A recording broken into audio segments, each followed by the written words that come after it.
अस्सलाम वालेकुम dear students. तो अभी हमने दो चैप्टर्स रिसेंट किए हैं, that is chapter number 5 and 6। तो उनके क्वेश्चंस को देखते हैं। अब देखें 5.1 यानी कि इसके अंदर अब आपने इनसर्कल दी करेक्ट आंसर्स करने हैं। लिखा है जी earth gravitation force of attraction vanishes. ये मैंने आपको पहले भी सेंड किया था। इन्फिनिटी पे जाके क्या होती है, ये ख़त्म हो जाती है।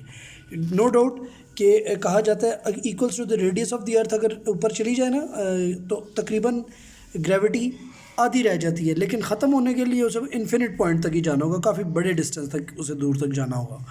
ठीक है जी। उसके बाद आ जाता है जी value of g increases with what you can say with decrease in altitude. जो ही अल्टीट्यूड में कमी आएगी वैल्यू ऑफ जी जो है वो इंक्रीज कर जाएगी। अच्छा, फर्दर अगर हम आगे जाते हैं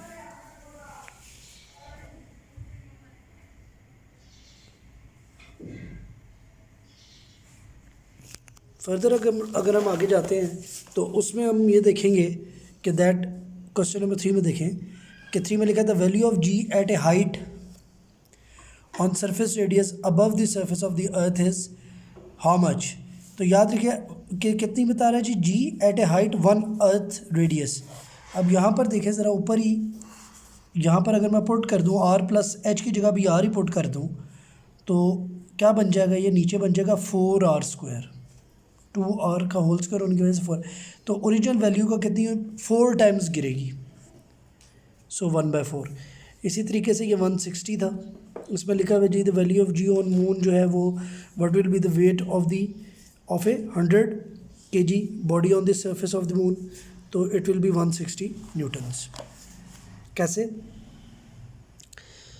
उसकी वजह यही है कि अगर हम what will be the weight of, ये तो वेट का फॉर्मूला होता है mg, 100 इंटू 1.6 करेंगे तो 160 न्यूटन आएगा। नेक्स्ट जी, फिर है जी the altitude of geostationary orbit is in which communication satellites are launched. ठीक है जी, इन विच दे आर लॉन्च्ड। तो उसके बारे में क्या लिखा है जी उसने, above the surface of the अर्थ, तो वो मेंशन है। ये देखें इस टॉपिक के अंदर टिड्स बिड्स में ये मेंशन हुआ होगा 42,300 किलोमीटर्स, तो यही एज इट इज़ इधर आ जाएगा। फिर the orbital speed of A low orbit satellite is, सबसे लो की 8,000 होती है। ठीक है जी, तो ये भी हमने पढ़ा था ऑर्बिटल स्पीड के अंदर। अच्छा, अब मैं आपको ये बताना चाह रहा था कि इस पर डिटर्मिन देख लें, बाकी तमाम क्वेश्चन जितने भी लिखे हुए हैं ना, इन तमाम के आंसर्स आपको बुक के अंदर मिल जाएंगे, आप इन्हें ढूंढ सकते हैं। दिस इज़ योर एक्टिविटी, आप इसे ढूंढें। वो कुछ के आंसर्स तो मैंने आपको पढ़ाते हुए दिए भी हुए हैं, मैं गाइड भी कर देता हूँ। इसमें एक ये ज़रा सिंपल आंसर है, ये ज़रा चेक कर लिखा जी do you attract the earth और द अर्थ अट्रैक्ट्स यू, तो अर्थ विल अट्रैक्ट अस। ठीक है जी। फिर जी which is attracting with a larger force. देखो फोर्स की वैल्यू दोनों की combined gravitation force of attraction same होगी, लेकिन क्योंकि अर्थ एक बड़ा मैस है तो अट्रैक्ट वो करेगी, आप उसकी तरफ जाएंगे ना कि वो आपकी तरफ आए। ठीक है जी। फोर्स ऑफ ग्रेविटेशन, ये ग्रेविटेशन बिल्कुल स्टार्ट के अंदर टॉपिक के अंदर फोर्स ऑफ ग्रेविटेशन क्या होती है, the attraction among the bodies.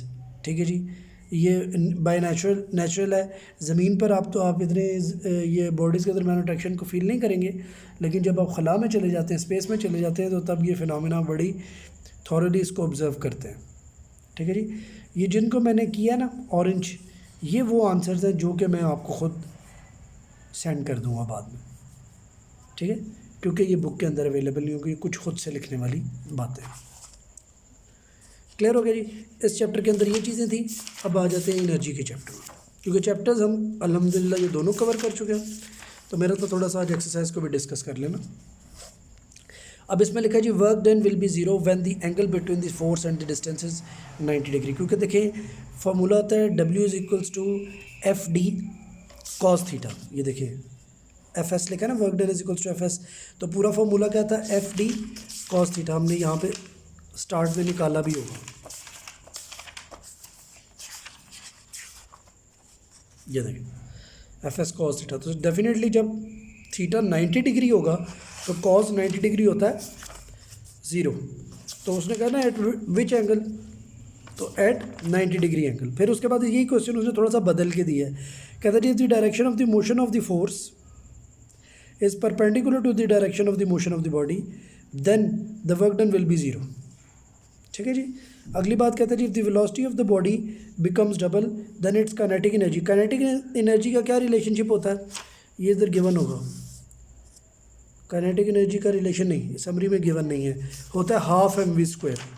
Half m v square के अंदर आप याद रखिए, जब वेलोसिटी आपकी डबल हो जाएगी तो डेफिनेटली 4 टाइम्स इंक्रीज़ आ जाएगा वैल्यू के अंदर आपके एनर्जी के, काइनेटिक एनर्जी के।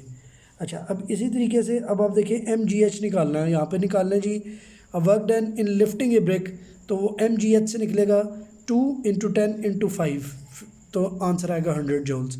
This is kinetic energy, sorry potential energy. Kinetic energy होती है हाफ एम वी स्क्वायर, तो इसको जब इक्वेट करेंगे तो 5 मीटर पर सेकेंड आएगा। काइनेटिक एनर्जी की वैल्यू दी हुई है इसने 25 जूल्स है, तो जब आप इसे सॉल्व करेंगे तो वेलोसिटी की वैल्यू अंडर रूट लेने के बाद 5 आएगी। ये करें, आप खुद चेक कीजिएगा। फिर इसमें कहते हैं जी कि कौन सी एक ऐसी चीज़ है जो लाइट एनर्जी को इलेक्ट्रिकल में कन्वर्ट करती है, तो फोटो सेल करता है। फिर जी नेक्स्ट है जी, when a body is lifted through a height h the work done on appeared as potential energy. अगली बात क्या लिखी है जी, the energy stored in coal is heat energy, then the energy stored in a dam is potential energy. ठीक है जी, क्योंकि height पे चला जाता है ना पानी, पोटेंशियल एनर्जी स्टोर हो जाती है। और the last one is the Einstein math energy equation के अकॉर्डिंग अगर हम देखें तो सी जो है वो स्पीड ऑफ लाइट है, गलती से पहले मुझसे ये हो गया था, that is B speed of light. फिर है जी रेट ऑफ डूइंग वर्क जो होता है वो पावर कहलाता है। इसके अंदर भी ये देख लें 6.3 और 6.4 और 6.9, ये 3 एक ऐसे क्वेश्चंस हैं जिनको खुद से आंसर करने की ज़रूरत है। बाकी तमाम क्वेश्चन के आंसर आपको ये आराम सुकून से बुक के अंदर से मिल जाएगी। तमाम टॉपिक्स आप पढ़ाया भी है मैंने आपको, तो आप इनको ढूंढें, तमाम के आंसर्स मिल जाएंगे। ठीक है, तो आज मैं आपसे फर्दर न्यूमेरिकल्स नहीं कर रहा क्योंकि आज मैं ज़रा वाइट बोर्ड से दूर हूँ, तो जस्ट मैंने आज आपसे दोनों एक्सरसाइजेस कम्प्लीटली डिस्कस कर ली। तो इस एक्सरसाइज की मैं आपको दोनों एक्सरसाइजेस की पिक्चर्स भी सेंड कर देता हूँ एक दफ़ा दोबारा से, आप अपने पास नोट कर लें। इन्हीं हाईलाइटेड क्वेश्चंस के आंसर आपको इंशाल्लाह फर्दर कुछ दिनों में मैं दे दूँगा, ताकि ये पूरा चैप्टर कंप्लीट हो जाए मेरी साइड से, और फिर हम न्यूमेरिकल्स के बाद चैप्टर नंबर 7 स्टार्ट कर सकें। Thank you so much students, अल्लाह हाफिज़।